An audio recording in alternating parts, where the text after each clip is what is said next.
Hey everyone, it's Dr. Beth Wilson here with The Freed Mind. I'm not Decatur Wilson, but I'm here today to kind of piggyback off of some conversation about therapy and counseling and anxiety, which we've discussed previously. So today I am here with Jessica Henry, and she is a counselor at Thrive Family Services with us, and one of her specialties is EMDR. So I'm going to have her explain a little bit about that to just to educate you all on what it is and the benefits of it. But my first question for Jessica is, she's worked on her degree in licensed marriage and family therapy.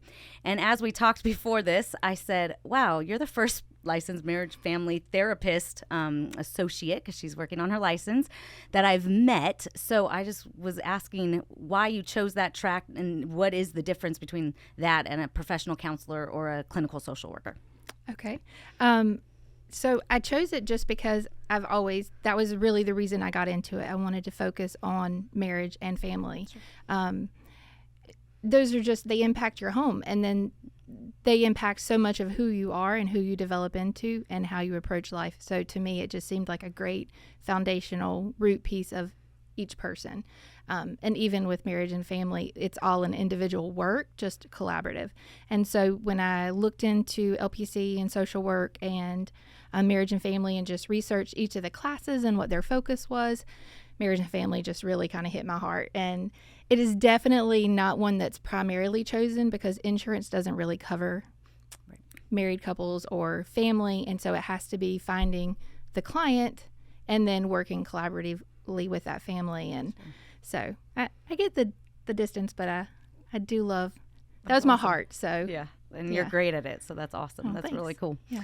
So talking about EMDR, if you could just explain, I know what it is, of course, but if you could explain to the viewers and just kind of educate them on what that is and what it means and what it looks like in a therapy session. Okay. So EMDR is like eye movement desensitization and reprocessing. It is founded by Shapiro, and basically it is a great tool for treating trauma, anxiety, phobias, depression. It's been founded for that. The studies for people with PTSD is phenomenal and the results that come from it. And a breakdown of eye movement desensitization and reprocessing really has to do with a bilateral stimulation processing on both the left and the right side.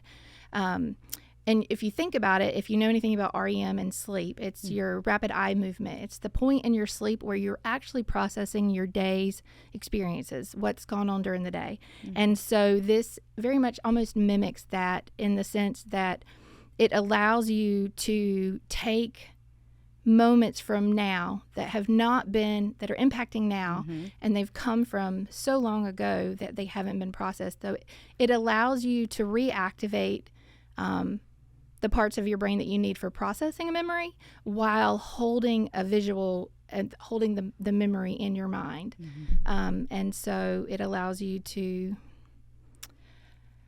move a memory that hasn't been properly stored into the proper memory network channels that you need.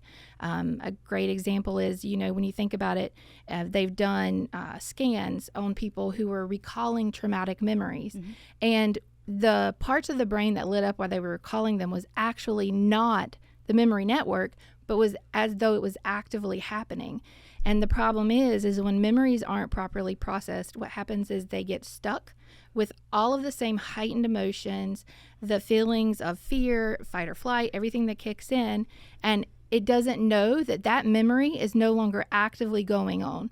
So your body will stay in a heightened state. It's going to continue to have too much cortisol and adrenaline and too much stress hormones just actively flowing, easier to set you into fight or flight. Mm-hmm.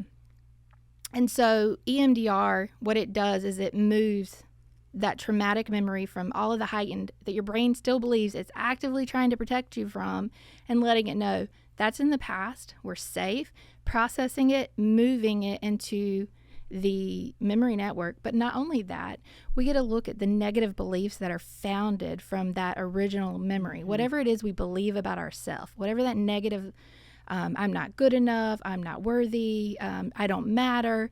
And then we get to reframe that, and we get to say, what do you want to believe about yourself? What do you want to believe about and take away from that moment? And then when we store that memory, we take away that negative belief and we replace it with a positive belief that really does like firmly set you into moving forward in life free from that past trauma that's just held on to you for way too long. That's why I have you on here. She's great. That's good. Very well explained. Now, I have in the past when I've told people, oh, you could look it up. Yeah. There are videos. It's these videos with like someone like going crazy. They're like, I don't think I want to do that. Can you explain what type, of course, there's the hand, but other equipment that may be used in EMDR sessions? Yeah. So I have a EMDR kit, and there's the wonderful part of this and being able to be close and help direct somebody in you can really read the person, what they need in the moment. So it's great. But then there's also the benefit of your shoulder can only go so long. And we have a light bar. And so you can pick a color, the speed, you can change the speed based off of that person's need. And it allows the person to kind of sit, and then they're just following the light bar. There's also buzzers, which will create the same bilateral stimulation. You hold them in your hand and it'll buzz in the left and right. And so a lot of people like that. They get to close their eyes and process that way. And there's also headphones, which will allow the bilateral noise to go left and right and to ping. And some people find that. Some people will use multiple together.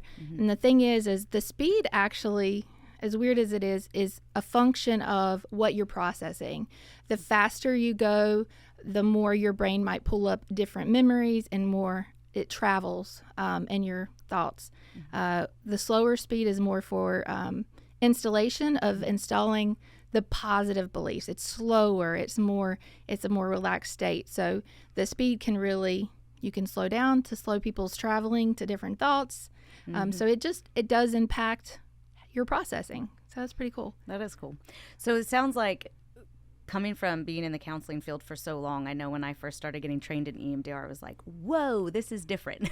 So what would you say are some big differences between just our, talk therapy, coming in for regular counseling sessions compared to EMDR? They all have their benefit. And even with EMDR, there are just days where we might need to do more of a talk therapy approach. And sometimes it's just in identifying what it is you need to process, identifying where you're stuck and what is the belief that you're in now. And so a great place to start with clients is, what's bothering you now? What is impacting your life now? And then let's look back and trace that emotion, that feeling, the where it sits in your body, the negative belief that's happening with this now. And it's a great way to track, when did you feel that before? When is the earliest memory that came in? And what you're looking for is like the touchstone memory, the root, the cause that really came in. And talk therapy is great because it does allow you to talk about, to process, to get to say a lot of things. But when it comes to a lot of things like trauma, when you are talking about it, especially for people who haven't stored the memory properly and it's an active going, one of the first things that shuts down in talking about a traumatic memory is your cognitive, your reasoning ability. It can actually, it shuts down through your limbic. It sends you back down to like your base level, the brainstem, just that base function. And the thing about talk therapy and such severe trauma is talking about it doesn't really help move it into the proper network. It doesn't always resolve it. And a lot of times what you find is it can almost be re-traumatizing for some people. And just the part that you talk about something in trauma can sometimes even that. You lose the ability to come up with the words, the thoughts to even speak about it. And so the great thing about EMDR and the ability that it moves beyond is it allows you to think. All you're doing is thinking about the memory. And a great example that they use is like, look at it as though you're watching a movie. You don't get to pick what plays. You don't really judge it. You're not in it. You're watching. You're in a movie theater and you're watching the memory. And so the great point is they are watching a memory. We're telling them, you're safe now. You're watching a memory of your traumatic event, whatever that is. And while you're doing it with the bilateral stimulation, it's allowing your brain to really process all of the pieces that are there. You might not be consciously aware of, but subconsciously are impacting you. You don't have to talk about it. You just get to watch it and then process in a safe space so that that memory gets moved into your memory network and all of the charge behind it dissipates. So that's good. And you hit a key point of you don't have to talk about it. Yes. Which I know is so different for counselors that do the normal CBT, talk therapy type stuff, and then going into EMDR, and it's like you only ask a couple questions here and there, and that's it. And it's very different for us too as counselors, and it takes time, of course, for clients to get used to it. Now, you brought up, you're thinking about this memory, right? So you have this picture in your mind, and that's the focus, and you're going through this. And I know at times people they can re-experience this, right? I know a lot of times the question I get, so this is for education, is that fear of I'm going to be stuck in that space when I leave you because I can't be with you all day to work through all this compound trauma. Yes. So what would you say, how does that work towards the end of a session when things do have to wrap up and someone is more emotional or just, different symptoms may be heightened at the time when it's time to close? What does that look like? So typically processing is finding a safe place to stop. A 90-minute session is an ideal session. I find that it's a very good point to get something past the more intense of the emotions. But at the same point, if you get somebody to a safer place, we have a lot of great visualizations and coping skills that we can implement, really building a lot of skills before we even go into it, just so that you feel more confident.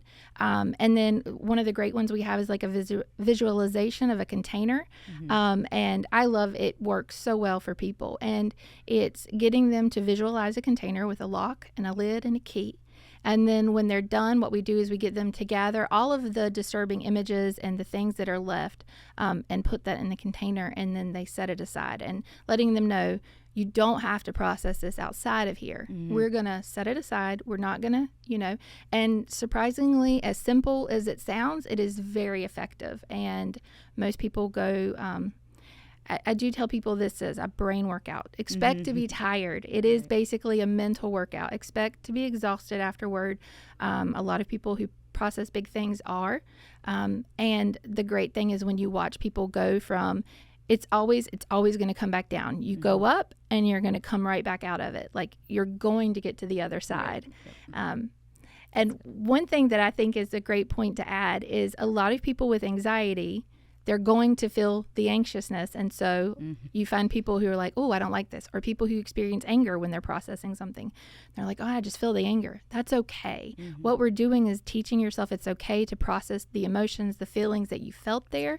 And the only way, past is through. And that is one of the best experiences when people learn what they're capable of and that they can, that this doesn't get to define them. That they get to move past it. Right. That's really good. Now, with people that you've seen, because I know you've done a lot more EMDR than I have, what would you say as far as success and things like that and how it helps them with moving past different traumas, phobias, or things like that? How would you say it helps? I mean, I love it. I think it's great. And